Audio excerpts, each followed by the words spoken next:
TV ವಿಕ್ರಮದ ಸಮಸ್ತ ವೀಕ್ಷಕರಿಗೆ ಆಟೋವಾಲ ಕಾರ್ಯಕ್ರಮಕ್ಕೆ ಆತ್ಮೀಯವಾದ ಸ್ವಾಗತ. ನಾನು ನಿಮ್ಮ ಜಯಂತ್ ಪಾಂಡೆ. ಸ್ನೇಹಿತರೆ, ಆಟೋವಾಲ ಕಾರ್ಯಕ್ರಮಕ್ಕೆ ನಾವಿಂದು ಆಯ್ದುಕೊಂಡಂತಹ ವಿಷಯ 18ನೇ ಲೋಕಸಭಾ ಚುನಾವಣೆಯ ಫಲಿತಾಂಶದ ಆತ್ಮಾವಲೋಕನ. ಸ್ನೇಹಿತರೆ, ಇಂದಿನ ಕಾರ್ಯಕ್ರಮವನ್ನು ಪ್ರಾರಂಭಿಸುವುದಕ್ಕೆ ಮೊದಲಾಗಿ ಟಿವಿ ವಿಕ್ರಮದ ಸಮಸ್ತ ವೀಕ್ಷಕರಲ್ಲಿ ಚುನಾವಣೋತ್ತರ ಸಮೀಕ್ಷೆಯಲ್ಲಿ ಅಬ್ಕಿ ಬಾರ್ 400 ಪಾರ್ ಅಂತ ಏನು ಒಂದು ಪ್ರಚಾರವನ್ನ ಮಾಡಲಾಗಿತ್ತು, ಅದರಲ್ಲಿ ನಾವು ಒಂದು ನಿರೀಕ್ಷೆಯನ್ನ ಇಟ್ಕೊಂಡು ಪ್ರಚಾರವನ್ನ ಮಾಡಿದ್ವಿ. ಸಮೀಕ್ಷೆಗಳು ಎಲ್ಲವೂ ಸರಿಯಾಗೇ ಇರಬೇಕು ಅಂತ ಏನಿಲ್ಲ. ಹಾಗಾಗಿ 375ರ ಗಡಿಯನ್ನ ಬಿಜೆಪಿ ದಾಟುತ್ತೆ ದೇಶದಾದ್ಯಂತ ಅನ್ನುವಂಥ ಒಂದು ಅಂಶವನ್ನ ಇಟ್ಕೊಂಡು ನಾವು ಮಾಡಿದ್ವಿ. ಆದ್ರೆ ಆ ನಿರೀಕ್ಷೆ ಇವತ್ತು ಹುಸಿಯಾಗಿದೆ. ಎಲ್ಲ ಸಮೀಕ್ಷೆಗಳು ಹುಸಿಯಾಗಿದೆ ಇವತ್ತು. ಆದ್ರೆ ಸಟ್ಟಾ ಬಜಾರ್ನ ಒಂದು ವಿಷಯ ಮಾತ್ರ ಮುನ್ನೆಲೆಗೆ ಬಂದಿದೆ. ಅಂದ್ರೆ ಅದರಲ್ಲಿ ಭಾಜಪ 290, NDA ಮೈತ್ರಿಕೂಟ 290 ಸ್ಥಾನಗಳನ್ನ ತಗೋಬಹುದು ಅಂತ ಹೇಳಿತ್ತು. ಆ ಒಂದು ಸಮೀಕ್ಷೆ ಮಾತ್ರ ಇವತ್ತು ನಿಜವಾಗಿ ಮುನ್ನೆಲೆಗೆ ಕಾಣ್ತಾ ಇದೆ. ಯಾಕೆ ಅಂತ ಹೇಳಿದ್ರೆ, ರಾಜಕೀಯದ ರಣಾಂಗಣದಲ್ಲಿ ಹಲವಾರು ವಿಧವಾದಂತ ರಾಜಕೀಯ ದಾಳಗಳು ಉರುಳತಕ್ಕಂಥದ್ದು ಸಹಜ. ಹಾಗಾಗಿ ಬಿಜೆಪಿ ಕೆಲವು ಕಡೆ ಸಣ್ಣ ಪುಟ್ಟ ಲೋಪಗಳಿರಬಹುದು, ಕೆಲವು ಕಡೆ ಒಂದು ಆಮಿಷದ ಪ್ರಚಾರ ಹೆಚ್ಚಿರ್ಬೋದು, ಅಪಪ್ರಚಾರಗಳಿರ್ಬೋದು, ಕೆಲವು ಕಡೆ ಬಿಜೆಪಿಯ ಸ್ವತಃ ಸಣ್ಣ ಪುಟ್ಟ ಲೋಪಗಳನ್ನು ಮಾಡ್ಕೊಂಡಿರೋದ್ರಲ್ಲಿ ಸೋಲನ್ನ ಕಂಡಿರಬಹುದು. ಆದ್ರೆ ಅತ್ಯಲ್ಪ ಮತಗಳ ಅಂತರದಿಂದ ಕೂಡ ಕೆಲವು ಕ್ಷೇತ್ರಗಳನ್ನ ಕಳೆದುಕೊಂಡಿರೋದಿರ್ಬೋದು.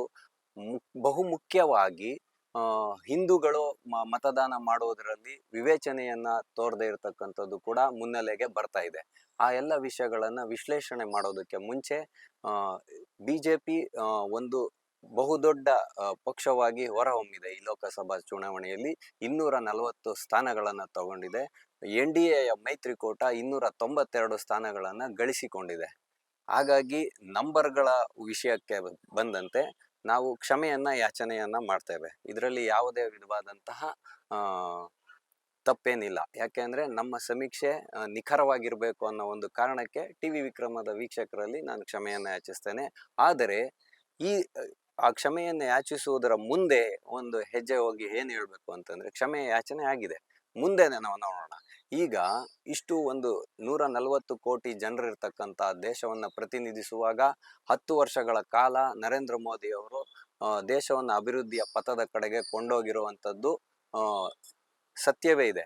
ಆದರೆ 28 ಇದು ವಿರೋಧ ಪಕ್ಷಗಳ ಮಿತ್ರಕೂಟ ಏನಿತ್ತಲ್ಲ, I.N.D.I.A ಇಂಡಿಯಾ ಅಲಯನ್ಸ್, ಗಮಂಡಿಯಾ ಘಟಬಂಧನ್ ಅಂತ ಏನ್ ಹೇಳ್ತಾರೆ, ಇಷ್ಟು ವಿರೋಧ ಪಕ್ಷಗಳನ್ನ ವಿಪಕ್ಷಗಳನ್ನ ಎದುರಾಕಿಕೊಂಡು ಬಿಜೆಪಿ ಸಣ್ಣ ಪುಟ್ಟ ರಾಜಕೀಯ ಪಕ್ಷಗಳ ಅಲಯನ್ಸು, TDP ಮತ್ತೆ ನಿತೀಶ್ ಕುಮಾರ್ ಅವರದ್ದು ಪಕ್ಷ ಬಿಟ್ರೆ ಇನ್ನೆಲ್ಲವೂ ಸಣ್ಣ ಪುಟ್ಟ ಪಕ್ಷಗಳೇ ಸಂಪರ್ಕದಲ್ಲಿ ಇರ್ತಕ್ಕಂಥದ್ದು.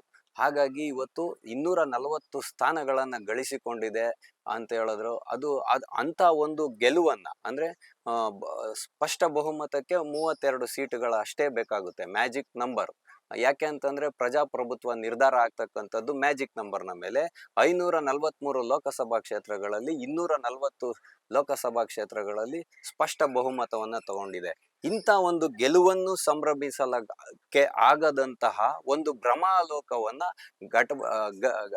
ಗಮಂಡಿಯ ಘಟಬಂಧನ್ ನಿರ್ಮಾಣ ಮಾಡಿಟ್ಟಿರೋದು ಶೋಚನೀಯವಾದ ಸಂಗತಿ. ಯಾಕೆ ಅಂತ ಹೇಳಿದ್ರೆ, ಸಾಕಷ್ಟು ಜನ ರಾಷ್ಟ್ರೀಯವಾದಿಗಳು, ಸಾಕಷ್ಟು ಜನ ರಾಷ್ಟ್ರ ಪ್ರೇಮಿಗಳು, ಅದಲ್ಲದೆ ಸಾಕಷ್ಟು ಜನ ನಾರಿಮಣಿಯರು, ಬಹು ಹೆಚ್ಚಿನ ಅಂಶ ಸ್ತ್ರೀಯರು ಮೋದಿ ಅವರ ಒಂದು ಕೆಲಸಗಳ ಮೇಲೆ ತುಂಬಾ ನಿರೀಕ್ಷೆಯನ್ನ ಇಟ್ಕೊಂಡಿದ್ರು. ಅಂಥವ್ರಿಗೆ ತುಂಬಾ ನಿರಾಶೆ, ತಣ್ಣೀರು ಎರಚುವಂತ ಕೆಲಸ ಆಯ್ತು. ಹಾಗಾಗಿನೇ ಧನ್ಯವಾದ್ ಭಾರತ್ ಅನ್ನುವಂಥ ಕಾರ್ಯಕ್ರಮದಲ್ಲಿ ವಿಜಯೋತ್ಸವವನ್ನು ಆಚರಣೆ ಮಾಡುವಾಗ ಎಲ್ಲಿ ಕೂಡ ಒಬ್ಬ ಕಾರ್ಯಕರ್ತನಿಗೆ ನೋವು ಉಂಟಾಗಬಾರ್ದು, ನಿರುತ್ಸಾಹ ಉಂಟಾಗಬಾರ್ದು ಅಂತಾನೆ ಮೋದಿ ಅವರು ಉತ್ಸಾಹವನ್ನ ತುಂಬಿದ್ದಾರೆ. ನಾವು ಹೀಗೆ ತಗೊಳ್ಳೋಣ. ಅಂದ್ರೆ ಧನ್ಯವಾದ್ ಭಾರತ್ ಅನ್ನೋ ಹೆಸರೇ ಎಷ್ಟು ಚೆನ್ನಾಗಿದೆ. ಅದ್ರಲ್ಲಿ ಅವ್ರು ಸ್ಪಷ್ಟತೆಯನ್ನ ಹೇಳಿದ್ದಾರೆ. ಅಂದ್ರೆ ಇಂಥ ಎಲ್ಲ ಪ್ರಬಲವಾದ ರಾಜಕೀಯ ದಾಳಗಳ ನಡುವೆಯೂ ಕೂಡ ಬಿಜೆಪಿ 240 ಸ್ಥಾನವನ್ನ, NDA 292 ಸ್ಥಾನವನ್ನ ಗಳಿಕೆ ಮಾಡಿರತಕ್ಕಂಥದ್ದು ಸಾಧನೆ ಅಂತಾನೆ ಬಿಂಬಿತ ಆಗ್ಬೇಕೆ ಹೊರತು ಸೋತು ಹೋಗಿದೆ ಅಂತ ಹೇಳ್ತಕ್ಕಂಥದ್ದು ನಿರೀಕ್ಷೆ ಇರಲಿಲ್ಲ. ಹಾಗಾಗಿ ಯಾರು ಆತ್ಮವಿಶ್ವಾಸವನ್ನ ಕಳೆದುಕೊಳ್ಬಾರ್ದು. ಹಾಗಂತೇಳಿ ಇಂಡಿ ಅಲಯನ್ಸ್ ನ ನಾವಿಲ್ಲಿ ದೂಷಿಸ್ಲಿಕ್ಕೆ ಹೋಗ್ತಾ ಇಲ್ಲ. ಅದು ಅವರ ರಾಜಕೀಯ ದಾಳಗಳು, ಅವರದನ್ನ ಉರುಳಿಸಿದ್ರು. ಈಗ ನಾವು ನಿಜವಾದ ವಿಶ್ಲೇಷಣೆಗೆ ಬರೋಣ. ನಿಜವಾದ ವಿಶ್ಲೇಷಣೆ ಏನಂದ್ರೆ, ಮೋದಿಯವ್ರಿಗೆ ಇವೆಲ್ಲದರ ಸೂಚನೆ ಮೊದಲೇ ಇತ್ತು. ಹಾಗಾಗಿ ರಣೋತ್ಸಾಹವನ್ನ ಇಮ್ಮಡಿ ಮಾಡಬೇಕು ಅಂತಾನೆ ಅವರು ಮೊದಲೇನೆ ಚುನಾವಣೆಗೆ ಮುಂಚಿತವಾಗಿಯೇ ಅಬ್ಕಿ ಬಾರ್ 400 ಪಾರ್ ಅನ್ನೋ ನಂಬರ್ ಅನ್ನ ಕೊಟ್ರು. ಆದ್ರೆ ಇಂಡಿ ಘಟಬಂಧನ್ ಏನ್ ಮಾಡ್ತು ಅಂತ ಹೇಳಿದ್ರೆ, ಈ ವಿಶ್ಲೇಷಣೆಯನ್ನ ಬಿಜೆಪಿ ಇವತ್ತು ಕಡಿಮೆ ನಂಬರ್ಸ್ ತಗೊಂಡಿರೋದು ಯಾಕೆ ಅನ್ನೋದರ ವಿಶ್ಲೇಷಣೆಯನ್ನ ನಾನು ಮಾಡ್ತಾ ಹೋಗ್ತೀನಿ. ಮೊಟ್ಟ ಮೊದಲನೆಯದಾಗಿ ಅಬ್ಕಿ ಬಾರ್ 400 ಪಾರ್ ಅಂತ ಹೇಳಿದ್ರಲ್ಲ, ಆ ನಂಬರ್ ಅನ್ನ ಇಟ್ಕೊಂಡು 2/3 ಮೆಜಾರಿಟಿಯನ್ನ ಕೊಡ್ಬೇಕು, 370 ಮೇಲೆ ಕೊಟ್ರೆ ನಾವು ಎಲ್ಲ ಕೆಲಸಗಳನ್ನ ಮಾಡ್ಲಿಕ್ಕೆ ಸುಲಲಿತವಾಗುತ್ತೆ ಅಂತ ಹೇಳುವಂತ ಒಂದೇ ಒಂದು ವಿಷಯವನ್ನ ಇಟ್ಕೊಂಡು ದೇಶದಾದ್ಯಂತ ಏನ್ ಮಾಡ್ಲಾಯ್ತು ಅಂತ ಹೇಳಿದ್ರೆ, ಸಂವಿಧಾನವನ್ನ ಬದಲಾವಣೆ ಮಾಡ್ತಾರೆ, ರಿಸರ್ವೇಶನ್ ಅಂದ್ರೆ ಮೀಸಲಾತಿಯನ್ನ ಬದಲಾವಣೆ ಮಾಡ್ತಾರೆ, ಮತ್ತೆ NRC ಯನ್ನ ಜಾರಿಗೆ ತಗೊಂಬಂದು ದೇಶದ ಮುಸಲ್ಮಾನರನ್ನ ಹೊರಗಡೆ ಹಾಕ್ತಾರೆ ಅಂತ ಓದಲ್ಲಿ ಬಂದಲ್ಲಿ ಎಲ್ಲ ಅಪಪ್ರಚಾರವನ್ನ ಮಾಡ್ಲಾಯ್ತು. ಇದನ್ನ ಭಾರತದ ಪ್ರತಿಯೊಬ್ಬ ಮತದಾರ ಕೂಡ ನೆನಪಿನಲ್ಲಿ ಇಟ್ಕೊಳ್ಬೇಕು. ಇದು ಬಹುದೊಡ್ಡ ಹೊಡೆತ. ಎರಡನೇದಾಗಿ, ಈ ಬಿಟ್ಟಿ ಭಾಗ್ಯಗಳನ್ನ ಏನ್ ಕೊಡ್ತಾ ಇದ್ರು, ಮೊದ್ಲು ರಾಜಸ್ಥಾನದಲ್ಲಿ ಘೋಷಣೆ ಮಾಡ್ರು, ಅಲ್ಲಿ ಕೊಡೋದ್ರಲ್ಲಿ ಲೇಟ್ ಆಯ್ತು. ಆದ್ರೆ ಕರ್ನಾಟಕದಲ್ಲಿ ಏನಾಯ್ತು, ಚುನಾವಣೆ ನಂತರದಲ್ಲಿ ಕೊಟ್ಕೊಂಡೋದ್ರಲ್ಲ, ಅದರ ಒಂದು ಉನ್ಮಾದತೆ ಇತ್ತು ಕಾಂಗ್ರೆಸ್ ಪಾರ್ಟಿಯಲ್ಲಿ. ಹಾಗಾಗಿ ಮಹಾಲಕ್ಷ್ಮಿ ಅಂತ ಒಂದು ಯೋಜನೆಯನ್ನ ಬರ್ತೀವಿ ನಾವು, ಗೆದ್ದು ಪ್ರಧಾನಿ ಮಂತ್ರಿ ಆದ್ರೆ ಕಡು ಬಡ ಕುಟುಂಬದ ಪ್ರತಿ ಮಹಿಳೆಗೆ 1 ಲಕ್ಷ ರೂಪಾಯಿಯನ್ನ ಹಾಕ್ತಿವಿ ಅಂತ. ಅದು ಚುನಾವಣೆಯ ಮೊದಲನೇ ಹಂತ, ಎರಡನೇ ಹಂತದಲ್ಲಿ ಪೀಕ್ ತಗೊಳ್ತು. ಅಂದ್ರೆ ಒಂದು ಸ್ಲೋಗನ್ ಸಿಕ್ತು, ಆ ಒಂದು ಘೋಷವಾಕ್ಯ ಸಿಕ್ತು ಅವ್ರಿಗೆ ಕ್ಲೀನ್ ಆಗಿ. ಹಿಂದಿ ರಾಜ್ಯಗಳಲ್ಲಿ ಹೋಗುವಾಗ ರಾಹುಲ್ ಗಾಂಧಿ ಅವ್ರು ಇರ್ಬೋದು, ತೇಜಸ್ವಿ ಯಾದವ್ ಇರ್ಬೋದು, ನಿತೀಶ್ ಕುಮಾರ್ ಅವ್ರು ಇರ್ಬೋದು, ಇವರೆಲ್ಲ ಏನು ಟಣಾಟಣ್ ಟಕಾಟಕ್ ಟಕಾಸಫ್ ಎಲ್ಲವನ್ನು ಯಾವ್ಯಾವ ರೀತಿ ಮಾಡ್ಬೇಕೋ ಆ ರೀತಿಯಾಗಿ ಟಕಾಟಕ್ ಟಕಾಟಕ್ ಟಕಾಟಕ್ ಅಂತ ಹೇಳಿದ್ರಿಂದ ಶ್ರಮಿಕ ವರ್ಗದ ಒಂದ್ ಸ್ವಲ್ಪ ಪಾಲು ವಿಚಲಿತರಾಗಿ, ಅಂದ್ರೆ ಅವ್ರಿಗೆ ನಿರೀಕ್ಷೆ ಇರ್ತದೆ ಸರ್ಕಾರ ಏನಾದ್ರು ಮಾಡ್ಬೇಕಂತ, ಅಂತ ಓಟುಗಳು ಸ್ವಲ್ಪ ಇದಾಗಿದೆ, ಅವ್ರಿಗೆ ಮತವಾಗಿ ಪರಿವರ್ತನೆ ಆಗಿರೋದ್ರಲ್ಲಿ ಯಾರೂನು ಅಲ್ಲಗಳಿಲಿಕ್ಕೆ ಸಾಧ್ಯ ಇಲ್ಲ. ಹಾಗಾಗಿ ಬಿಜೆಪಿಗೆ ಸ್ವಲ್ಪ ಮಟ್ಟದ ಹೊಡೆತ ಬಿದ್ದಿದೆ. ಇನ್ನು ನಾವು ಸ್ಪಷ್ಟ ಚಿತ್ರಣ ನೋಡುವಾಗ, ಈ ಕುಂಭದ್ರೋಣ ನಿದ್ರೆಯಲ್ಲಿದೆಯಲ್ಲ ನಮ್ಮ ಹಿಂದೂ ಸಮಾಜ, ನಾವು ಏನ್ ಹೇಳ್ಬೇಕು, ಹಿಂದೂಗಳು ಮತ ಹಾಕಿಲ್ಲ ಅಂತ ಹೇಳ್ತಾ ಇಲ್ಲ, ಯಾವಾಗ್ಲೂ ರಾಷ್ಟ್ರದ ಬಗ್ಗೆ ಬಹುಸಂಖ್ಯಾತರಾದಂತ ಸಮುದಾಯ ಯೋಚನೆ ಮಾಡಬೇಕು. ಯಾಕೆ ಅಂತ ಹೇಳಿದ್ರೆ, ದೇಶದಲ್ಲಿರೋ ಎಲ್ಲಾ ಪೊಲಿಟಿಕಲ್ ಪಾರ್ಟಿಗಳು ಅಲ್ಪಸಂಖ್ಯಾತರ ಓಲೈಕೆಯನ್ನೇ ಇಟ್ಕೊಂಡು ಯಾವಾಗ್ಲೂ ಕಾರ್ಯಪ್ರವೃತ್ತರಾಗಿ ಅವರನ್ನ ಓಲೈಕೆ ಮಾಡ್ತಾ ಇರುವಾಗ, ಅಲ್ಪಸಂಖ್ಯಾತ ಸಮುದಾಯ ಒಂದು ಕಡೆಗೆ ಡೈವರ್ಟ್ ಆಗಿ ಮತಗಳನ್ನ ಹಾಕಿ ಒಂದು ಸ್ಪಷ್ಟ ಬಹುಮತವನ್ನ ತಂದ್ಕೊಡೋ ಕಡೆಗೆ ಹೆಜ್ಜೆಯನ್ನ ಇಡುವಾಗ, ಈ ದೇಶದ ಉಳಿವಿಗಾಗಿ, ಸಂಸ್ಕೃತಿ ಧರ್ಮದ ಉಳಿವಿಗಾಗಿ ನಮಗೆ ಸಪೋರ್ಟ್ ಮಾಡ್ತಕ್ಕಂಥ ಪೊಲಿಟಿಕಲ್ ಪಾರ್ಟಿಗಳಿಗೆ ನಾವು ಬೆನ್ನೆಲುಬಾಗಿ ನಿಂತ್ಕೊಂಡು ನಾವು ಯಾಕೆ ಮತ ಬ್ಯಾಂಕ್ ಅನ್ನ ಸೃಷ್ಟಿ ಮಾಡ್ಕೊಳ್ಬಾರ್ದು ಅನ್ನೋಂಥ ಪ್ರಶ್ನೆಯನ್ನ ಇವತ್ತು ಹಿಂದೂ ಸಮಾಜ ಇಟ್ಕೊಳ್ಬೇಕಾಗುತ್ತೆ. ಹಾಗಾಗಿ ಈ ಚುನಾವಣೆಯಲ್ಲಿ ಹಲವಾರು ಪಾಠಗಳನ್ನ ಕಲ್ತಿರುವಂತದ್ದು ಮುನ್ನೆಲೆಗೆ ಬರುತ್ತೆ. ಅವುಗಳನ್ನ ನಾವು ನೋಡೋಣ. ಈಗ ಉದಾಹರಣೆಗೆ ಪಶ್ಚಿಮ ಬಂಗಾಳವನ್ನ ತಗೊಳ್ಳೋಣ. ಪಶ್ಚಿಮ ಬಂಗಾಳದಲ್ಲಿ ಏನಾಯ್ತು ಅಂದ್ರೆ, ಚುನಾವಣೆಗೆ ಸ್ವಲ್ಪ ಸಮಯದ ಮುಂದೆನೆ ಸಂದೇಶ್ ಖಾಲಿ ಘಟನೆ ನಡೀತು. ಸಂದೇಶ್ ಖಾಲಿ ಘಟನೆಯಲ್ಲಿ ಬುಡಕಟ್ಟು ಸ್ತ್ರೀಯರನ್ನಿರ್ಬೋದು, ಹಿಂದೂ ಸ್ತ್ರೀಯರನ್ನಿರ್ಬೋದು ಅತ್ಯಾಚಾರ ಮಾಡಿದಂತಹ ಘಟನೆಗಳು ಮುನ್ನೆಲೆಗೆ ಬಂದಾಗ ಹಿಂದೂ ಸಮಾಜ ಜಾಗೃತವಾಗಿ ಇರ್ಬೇಕಾಗಿತ್ತು.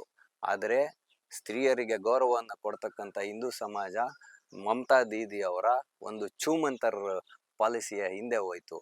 ಅದಕ್ಕೂ ಹಿಂದೆ ವಿಧಾನಸಭಾ ಚುನಾವಣೆ ನಡೆದಾಗ ಹಿಂದೂಗಳ ಮೇಲೆ ಎಷ್ಟು ಬೀಭತ್ಸವಾದ ಹಲ್ಲೆಗಳಾಯ್ತು, ಅದನ್ನು ನೆನ್ಪಿಟ್ಕೊಳ್ಳಿಲ್ಲ.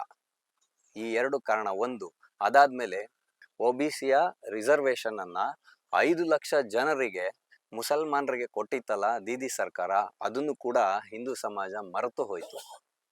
ಹಾಗಾಗಿ ದೀದಿ ಇವತ್ತು ರಾಮನವಮಿಯ ಉತ್ಸವಕ್ಕೆ ಒಂದು ಮೆರುಗನ್ನ ಕೊಡುವಂತ ಕೆಲಸವನ್ನ ಮಾಡೋದ್ರ ಮುಖಾಂತರ ಹಿಂದೂ ಸಮಾಜವನ್ನ ಓಲೈಕೆ ಮಾಡಿದಾಗ, ಅವರ ಒಂದು ಓಲೈಕೆಗೆ ಹಿಂದೂ ಸಮಾಜ ತಲೆದೂಗಿತಲ್ಲ, ಅದು ದೊಡ್ಡ ಪ್ರಮಾಣದ ಪೆಟ್ಟನ್ನ ಪಶ್ಚಿಮ ಬಂಗಾಳದಲ್ಲಿ ಕೊಟ್ಟಿರ್ತಕ್ಕಂಥದ್ದು.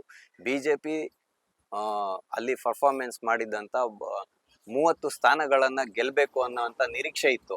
ಆದರೆ ಮತದಾನ ಪೀಕ್ ತಗೊಳ್ತಾ ಇದ್ದಂತೆ ಗೊತ್ತಾಯ್ತು, 30% ಸ್ಥಾನಗಳನ್ನಷ್ಟೇ ಮಾತ್ರ ಬಿಜೆಪಿ ಗೆಲ್ಲುತ್ತೆ ಅಂತ. ಹಾಗಾಗಿ 10 ಸ್ಥಾನದಿಂದ 11 ಸ್ಥಾನಕ್ಕೆ ತೃಪ್ತಿ ಪಟ್ಕೊಳ್ಳುವಂತ ಸನ್ನಿವೇಶ ನಿರ್ಮಾಣ ಆಯ್ತು. ಹಾಗಾಗಿ ಬಿಜೆಪಿ ವೆಸ್ಟ್ ಬೆಂಗಾಳಲ್ಲಿ ಕಳ್ಕೊಳ್ತು. ಇನ್ನ ಉತ್ತರ ಪ್ರದೇಶಕ್ಕೆ ಬರುವಾಗ, ಒಂದು ರಾಜಕೀಯ ಪಕ್ಷ ಏನಿದೆ, ತಾನು ಮಾಡಿದಂತ ಅಭಿವೃದ್ಧಿ ಕಾರ್ಯಗಳಿರ್ಬೋದು, ಅದರ ಮೇಲೆ ಒಂದು ಆಕಾಂಕ್ಷೆಯನ್ನು ಇಟ್ಕೊಂಡಿರುತ್ತೆ. ಜನರ ಮುಂದೆ ನನ್ನ ಅಭಿವೃದ್ಧಿ ಕಾರ್ಯಗಳನ್ನ ತಾನು ಫೋಕಸ್ ಮಾಡಲೇಬೇಕು, ತೋರಿಸ್ಬೇಕು.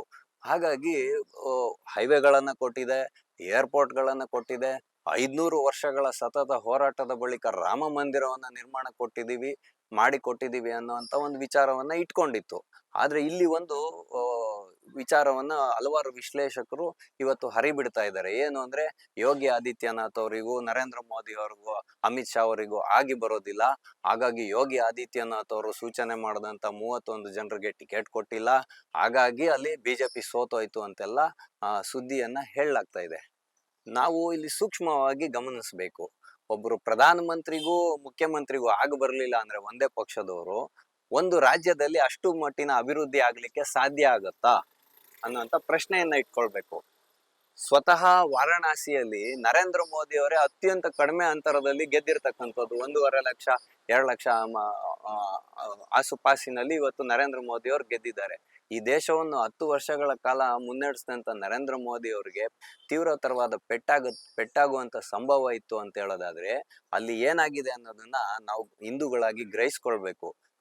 ಅಲ್ಲಿರತಕ್ಕಂತ ಒಂದು ಸಮುದಾಯ ಏನಿದೆ, ಸಂಪೂರ್ಣವಾಗಿ ತನ್ನ ಮತವನ್ನ ಇಂಡಿಯಾ ಅಲಯನ್ಸ್ಗೆ ಪರಿವರ್ತನೆ ಮಾಡಿಕೊಟ್ಟಿರೋದು ಗಮನಕ್ಕೆ ಬರುತ್ತೆ.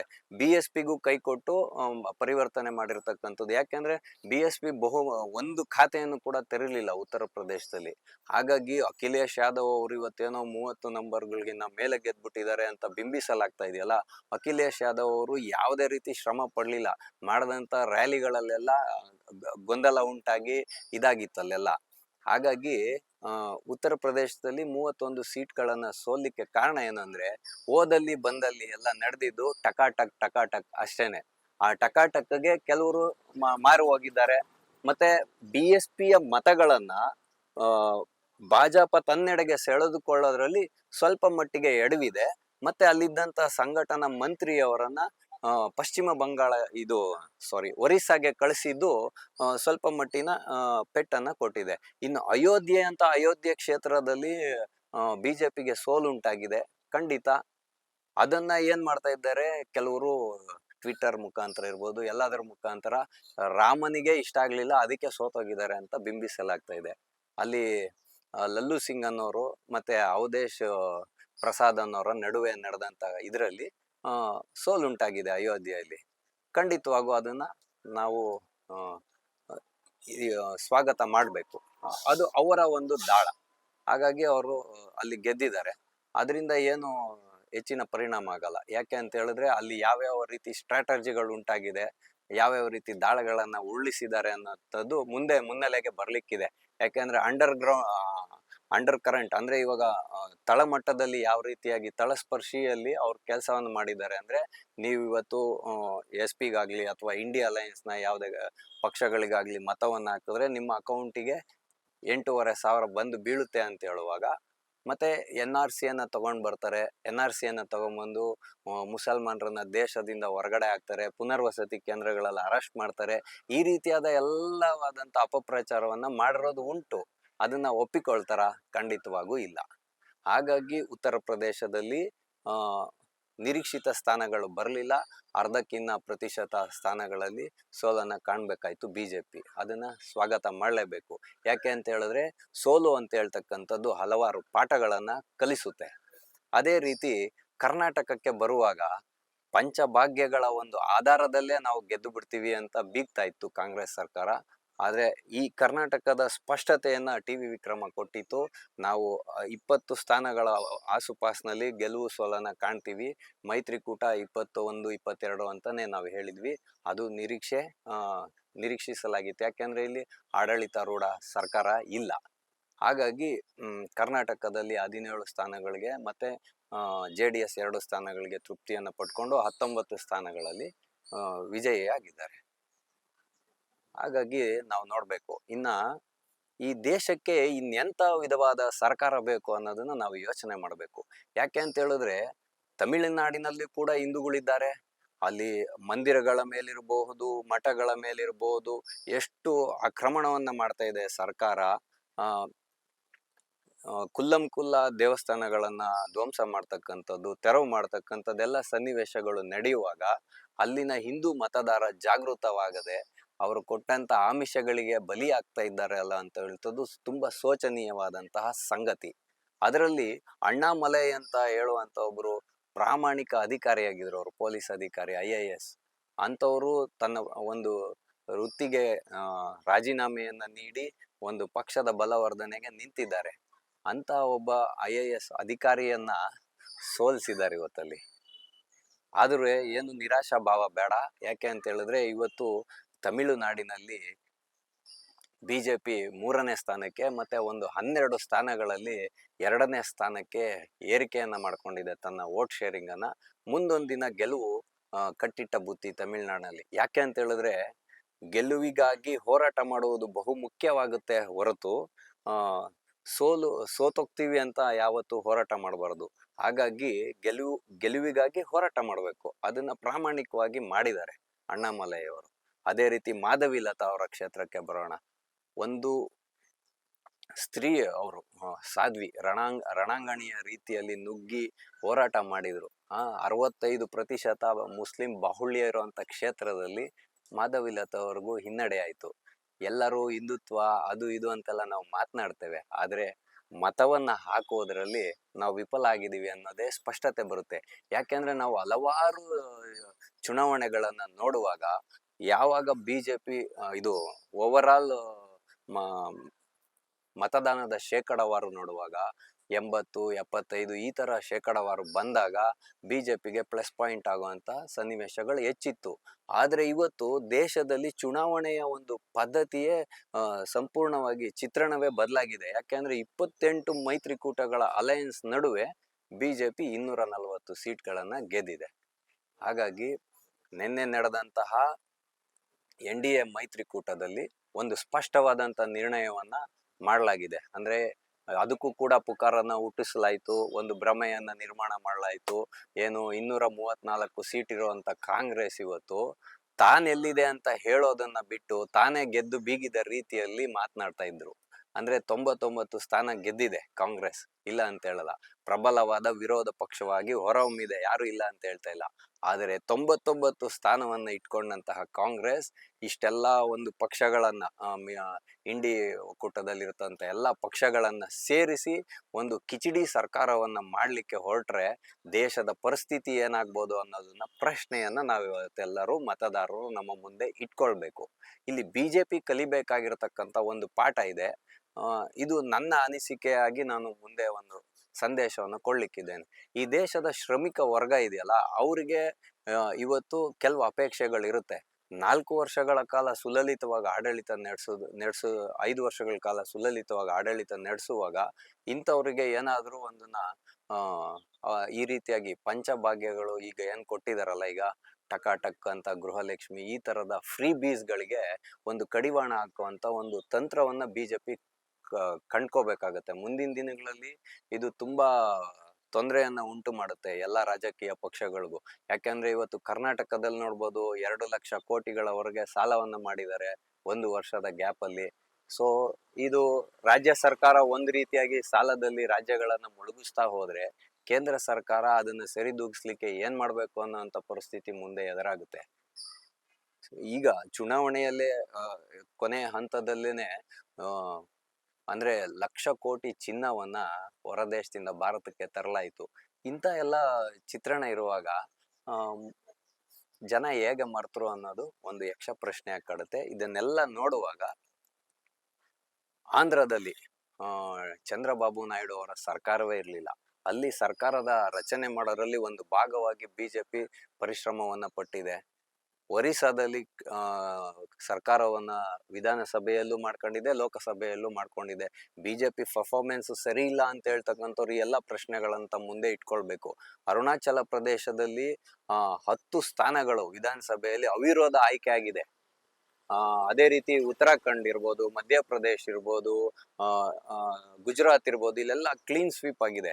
ಹೊಡೆತ ಬಿದ್ದಿದ್ದೆಲ್ಲಿ ಅಂದ್ರೆ ಪಶ್ಚಿಮ ಬಂಗಾಳ, ಉತ್ತರ ಪ್ರದೇಶ, ಮಹಾರಾಷ್ಟ್ರ, ಡೆಲ್ಲಿಯಲ್ಲಿ ಒಂದೂ ಸ್ಥಾನ ಇರಲಿಲ್ಲ ಬಿಜೆಪಿಗೆ. ಇವತ್ತು 7ಕ್ಕೆ 7 ಸ್ಥಾನವನ್ನು ಗೆದ್ದು ಬೀಗಿದೆ. ಹಾಗಾಗಿ ನಿನ್ನೆ NDA ನಡೆಸಿದಂತ ಅಧಿಕೃತ ಒಂದು ಮೀಟಿಂಗ್ ನಲ್ಲಿ ಏನಾಯ್ತು ಅಂತ ಹೇಳಿದ್ರೆ, ಶನಿವಾರದಂದು ನರೇಂದ್ರ ಮೋದಿ ಅವರು ಪ್ರಮಾಣ ವಚನವನ್ನ ಸ್ವೀಕಾರ ಮಾಡ್ತಾರೆ. ಅಂದ್ರೆ 3.0 ಅಂತ ನಾವು ಇವತ್ತು ಹೇಳ್ತಾ ಇದ್ದೀವಿ. ಆ ಒಂದು ಸರ್ಕಾರವನ್ನ ರಚನೆ ಮಾಡ್ತಾರೆ. ಆದರೆ ನಿರೀಕ್ಷೆ ಮಾಡಿದಂತೆ ಒಂದು ಆಡಳಿತವನ್ನ ಕೊಡಕ್ಕಾಗಲ್ಲ ಅನ್ನುವಂತ ಒಂದು ಪ್ರಚಾರ ಕೂಡ ಇವತ್ತು ನಡೀತಾ ಇದೆ. ಹಾಗಾಗಿ ಯಾಕೆ ಅಂತ ಹೇಳಿದ್ರೆ, ಸಮ್ಮಿಶ್ರ ಸರ್ಕಾರಗಳು ಬಂದಾಗ ಎಲ್ಲರನ್ನೂ ಗಣನೆಗೆ ತಗೊಂಡು ಸರ್ಕಾರವನ್ನ ಮುನ್ನಡೆಸ್ಬೇಕಾಗುತ್ತೆ. ಕೆಲಸಗಳು ಆಗೋದಿಲ್ಲ ಅಂತ ಏನಿಲ್ಲ. ಯಾಕೆಂದ್ರೆ ನರೇಂದ್ರ ಮೋದಿ ಅವರಿಗೆ ಸುದೀರ್ಘವಾದಂತಹ ಅಂದ್ರೆ 12-13 ವರ್ಷಗಳ ಕಾಲ ಮುಖ್ಯಮಂತ್ರಿ, 10 ವರ್ಷಗಳ ಪ್ರಧಾನಮಂತ್ರಿ ಆಗಿ ಅವರು ಸೇವೆಯನ್ನ ಸಲ್ಲಿಸಿರೋದ್ರಿಂದ ಅವ್ರಿಗೆ ಅಗಾಧವಾದಂತಹ ಒಂದು ಎಕ್ಸ್ಪೀರಿಯನ್ಸ್ ಇದೆ, ಅಂದ್ರೆ ಅನುಭವ ಇದೆ. ಆ ಅನುಭವ ಇದೆ, ಮತ್ತೆ ಆಡಳಿತದ ಸೂತ್ರವನ್ನ ಹೇಗೆ ಮುನ್ನಡೆಸ್ಕೊಂಡು ಹೋಗ್ಬೇಕು ಅನ್ನೋಂತಹ ಒಂದು ಅನುಭವ ಇದೆ. ಅದರ ಅಡಿಯಲ್ಲಿ ಆಡಳಿತವನ್ನ ಸುಲಲಿತವಾಗಿ ನಡೆಸ್ಕೊಂಡು ಹೋಗ್ತಾರೆ ಅನ್ನೋ ಭರವಸೆಯನ್ನ ನಾವು ಇಟ್ಕೊಳ್ಳೋಣ. ಯಾಕೆ ಅಂತ ಹೇಳಿದ್ರೆ, ಇವತ್ತು ಭಾಜಪ ಸಮ್ಮಿಶ್ರ ಸರ್ಕಾರವನ್ನು ಮಾಡದೇ ಹೋದ್ರೆ ಏನಾಗುತ್ತೆ ಅನ್ನೋ ಪರಿಣಾಮವನ್ನ ಬಹುಮುಖ್ಯವಾಗಿ ಹಿಂದೂ ಸಮಾಜ ತನ್ನ ಮುಂದೆ ಇಟ್ಕೊಳ್ಬೇಕು ಅಂತ ಹೇಳ್ತಕ್ಕಂಥದ್ದು ನನ್ನ ವಿನಂತಿ. ಯಾಕೆಂದ್ರೆ ಈ 10 ವರ್ಷಗಳಲ್ಲಿ ನರೇಂದ್ರ ಮೋದಿ ಅವರು ವಿಕಸಿತ ಭಾರತಕ್ಕೆ ಒಂದು ದೊಡ್ಡದಾದಂತಹ ಒಂದು ತಳಪಾಯವನ್ನ ಹಾಕಿದ್ದಾರೆ. ಆ ತಳಪಾಯವನ್ನ ನಾವೆಲ್ಲಿ ಕಳ್ಕೊಂಡ್ಬಿಡ್ತೀವೋ ಅಂತ ಹೇಳುವಂತಹ ಒಂದು ಭಯ ನಮ್ಮಲ್ಲಿ ಉಂಟಾಗಿತ್ತು. ಆದ್ರೆ ಆ ಎಲ್ಲ ಒಂದು ಭಯಕ್ಕೆ ಇವತ್ತು ಉತ್ತರ ಸಿಕ್ಕಿದೆ. ಹಾಗಾಗಿ ನಿತೀಶ್ ಕುಮಾರ್ ಅವರನ್ನ ಎಲ್ರು ಪಲ್ಟು ರಾಮ್ ಅಂತಾನೆ ಬಿಂಬಿಸ್ತಾರೆ. ಅಂದ್ರೆ ಅವರು ಹೆಂಗ್ ಬೇಕೋ ಹಂಗ್ ಹೋಗ್ತಾರೆ ಅಂತ. ಚಂದ್ರಬಾಬು ನಾಯ್ಡು ಅವ್ರ ಬಗ್ಗೆನೂ ಅಷ್ಟೇನೆ, ಅವರು ಆ ಕಡೆ ಈ ಕಡೆ ಜಂಪ್ ಮಾಡ್ತಾರೆ ಅಂತ. ಆದ್ರೆ ಅಂದಿನ ರಾಜಕೀಯ ಚಿತ್ರಣವೇ ಬೇರೆ, ಇಂದಿನ ರಾಜಕೀಯ ಚಿತ್ರಣವೇ ಬೇರೆ.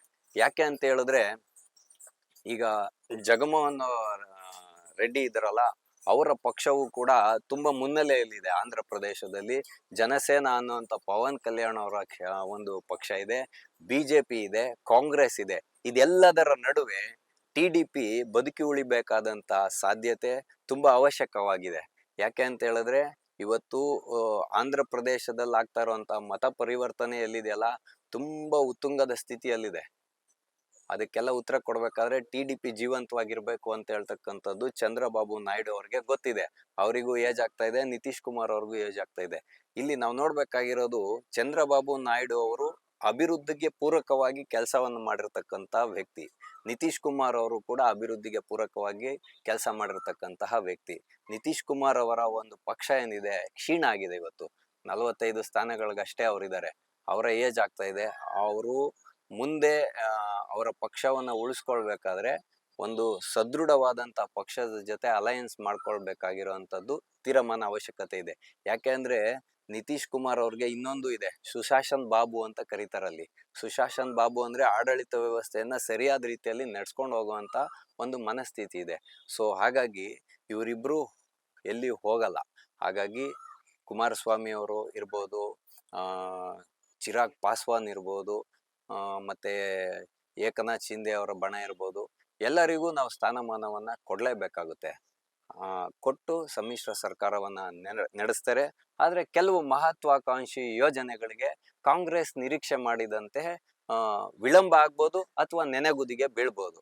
ಅದಕ್ಕೆ ಕಾರಣೀಕರ್ತರಾದವರು ಹಿಂದೂ ಸಮಾಜದ ನಾವು ಅಂತಾನೆ ನಾವು ನಿರೀಕ್ಷೆಯನ್ನ ಇಟ್ಕೊಳ್ಬೇಕು. ಯಾಕೆಂದ್ರೆ ನಾವು ಮತದಾನವನ್ನ ಕಡಿಮೆ ಪರ್ಸೆಂಟೇಜ್ ಅಲ್ಲಿ ನಾವು ಮಾಡಿದ್ದೇವೆ. ಆದ್ರೆ ಮತದಾನ ಮಾಡ್ಲೇ ಇಲ್ಲ ಅಂತ ಹೇಳ್ತಾ ಇಲ್ಲ, ಇನ್ನೂ ಹೆಚ್ಚಿನ ಪ್ರಮಾಣದಲ್ಲಿ ಮತದಾನವನ್ನ ಮಾಡಿದ್ದರೆ ಇನ್ನೂ ಒಂದು ಉತ್ತಮವಾದ ಫಲಿತಾಂಶವನ್ನ ನಿರೀಕ್ಷೆ ಮಾಡಬಹುದಾಗಿತ್ತು. ಇದೆಲ್ಲದರ ಮಧ್ಯೆ ಇನ್ನೊಂದು ಸೋಜಿಗದ ಸಂಗತಿ ಕರ್ನಾಟಕದಲ್ಲಿ ನಡೆದೋಗುತ್ತೆ. ಎಲ್ಲಿ ನಮ್ಮ ಡಾಕ್ಟರ್ ಮಂಜುನಾಥ್ ಅವರು ಬೆಂಗಳೂರು ಗ್ರಾಮಾಂತರ ಜಿಲ್ಲೆಯಲ್ಲಿ ಸೋತೋಗ್ಬಿಡ್ತಾರೋ ಅನ್ನೋಂಥ ಭಯ ಉಂಟಾಗಿತ್ತು. ಹಲವಾರು ಜನರ ಅಭಿಪ್ರಾಯ ಏನಿತ್ತು ಅಂತ ಹೇಳಿದ್ರೆ, ಡಾಕ್ಟರ್ ಮಂಜುನಾಥ್ ಅವರೇನಾದ್ರು ಸೋತೋಗ್ಬಿಟ್ರು ಅಂದ್ರೆ ಭಾರತದಲ್ಲಿ ಪ್ರಜಾತಂತ್ರ ವ್ಯವಸ್ಥೆಯೇ ಮೇಲೆ ನಂಬಿಕೆ ಹೊರಟೋಗುತ್ತೆ ಅನ್ನುವಂಥ ಒಂದು ವಾತಾವರಣ ನಿರ್ಮಾಣ ಆಗಿತ್ತು. ನಿರೀಕ್ಷಿತವಂತೆ ಡಾಕ್ಟರ್ ಮಂಜುನಾಥ್ ಅವರು ಗೆಲುವನ್ನ ಸಾಧಿಸಿದರೆ, ಅವರ ಗೆಲುವನ್ನ ಸಮಸ್ತ ಕಾರ್ಯಕರ್ತರಿಗೆ ಅರ್ಪಣೆ ಮಾಡಿದ್ದಾರೆ. ಸೊ ಇದು ಒಂದು ತುಂಬಾ ಸಂತಸದ ಸಂಗತಿ. ಹಾಗಾಗಿ ನಾವು ನಿರೀಕ್ಷೆಯನ್ನ ಇಟ್ಕೊಳ್ಳೋಣ. ಇಂತಹ ಒಂದು ಉತ್ತಮವಾದಂತಹ ಜನಾನುರಾಗಿ ವೈದ್ಯರು ಮುಂದೆ ದೇಶದ ನಿರೀಕ್ಷೆಯಂತೆ ಅವ್ರಿಗೆ ಏನಾದ್ರೂ ಒಂದು ಉತ್ತಮವಾದ ಸ್ಥಾನ ಸಿಕ್ಕಿ ದೇಶದ ಆರೋಗ್ಯ ವ್ಯವಸ್ಥೆಯಲ್ಲಿ ಒಂದು ಸುಧಾರಣೆ ತರುವಂತ ಪ್ರಯತ್ನವು ನಡೆಯಲಿ ಅಂತ ಹೇಳುವಂತ ಒಂದು ನಿರೀಕ್ಷೆಯನ್ನ ಇಟ್ಕೊಳ್ಳೋಣ.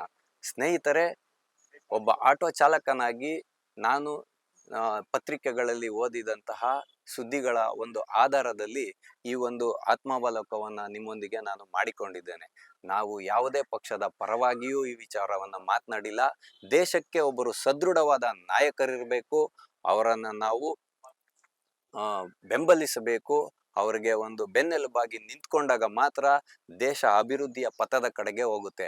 ಯಾಕೆ ಅಂತ ಹೇಳಿದ್ರೆ, ನಿನ್ನೆನೆ ನಾವು ನೋಡಿದ್ವಿ, ಒಂದು ಸ್ಥಿರವಾದ ಸರ್ಕಾರ ಇಲ್ಲ ಅಂತ ಹೇಳಿದ್ರೆ ಶೇರ್ ಮಾರ್ಕೆಟ್ ಯಾವ ರೀತಿಯಾಗಿ ಕುಸಿದೋಗುತ್ತೆ ಅನ್ನೋದನ್ನ ನಾವು ಕಂಡಿದ್ದೇವೆ. ಹಾಗಾಗಿ ಅದಕ್ಕೂ ಕೂಡ ಪ್ರಚಾರ ಮಾಡಿದ್ರು, ಏನು ಅದಾನಿ ಶೇರ್ ಬಿದ್ದೋಯ್ತು, ಅಂಬಾನಿ ಶೇರ್ ಬಿದ್ದೋಯ್ತು ಅಂತ. ಈ ರೀತಿಯ ಭ್ರಮೆಯ ವಾತಾವರಣ ನಿರ್ಮಾಣ ಮಾಡ್ತಾರಲ್ಲ, ಆ ಭ್ರಮೆಯ ವಾತಾವರಣದಲ್ಲಿ ಗೊಂದಲವನ್ನ ನಿರ್ಮಾಣ ಮಾಡ್ತಾರಲ್ಲ, ಅದಕ್ಕೆ ಯಾವತ್ತೂ ಕೂಡ ಯಾವೊಬ್ಬ ದೇಶ ಪ್ರೇಮಿಯೂ ಅಷ್ಟೇ, ರಾಷ್ಟ್ರೀಯವಾದಿಯೂ ಅಷ್ಟೇ, ಹಿಂದೂ ಸಮಾಜ ಅಷ್ಟೇ ಯಾವತ್ತು ಬೆಲೆಯನ್ನು ಕೊಡಬಾರ್ದು. ನಮ್ಮ ಗುರಿ ನಿರ್ದಿಷ್ಟವಾಗಿರ್ಬೇಕು ಅಂತ ಹೇಳುವಂತ ಒಂದು ಅಂಶದೊಂದಿಗೆ ಇಂದಿನ ಆಟೋವಲ ಕಾರ್ಯಕ್ರಮವನ್ನು ನಾನು ಮುಗಿಸ್ತಾ ಇದ್ದೇನೆ. ಮುಂದೆ ಇಂತಹದ್ದೇ ಒಂದು ಕುತೂಹಲಕಾರಿಯಾದ ವಿಷಯದೊಂದಿಗೆ ಮತ್ತೆ ಭೇಟಿಯಾಗೋಣ. ಟಿವಿ ವಿಕ್ರಮವನ್ನು ಸಬ್ಸ್ಕ್ರೈಬ್ ಮಾಡುವುದರ ಮುಖಾಂತರ ನಿಮ್ಮ ಸದ್ವಿಚಾರಗಳನ್ನು ಕಾಮೆಂಟ್ ಮಾಡುವುದರ ಮುಖಾಂತರ ಹಾಗೂ ಶೇರ್ ಮಾಡುವುದರ ಮುಖಾಂತರ ನಮ್ಮನ್ನು ಪ್ರೋತ್ಸಾಹಿಸಿ. ಟಿವಿ ವಿಕ್ರಮ, ದೇಶ ನಿಮ್ಮ ಕೈಯಲ್ಲಿ. ಈ ಕಾರ್ಯಕ್ರಮ ನಿಮಗೆ ಇಷ್ಟ ಆಗಿದ್ದಲ್ಲಿ ಲೈಕ್, ಶೇರ್ ಹಾಗೂ ಕಮೆಂಟ್ ಮಾಡಿ. ಟಿವಿ ವಿಕ್ರಮದ ಕಾರ್ಯಕ್ರಮಗಳನ್ನು ನಿರಂತರವಾಗಿ ವೀಕ್ಷಿಸಲು ಸಬ್ಸ್ಕ್ರೈಬ್ ಮಾಡಿ, ಬೆಲ್ ಐಕನ್ ಒತ್ತಿ.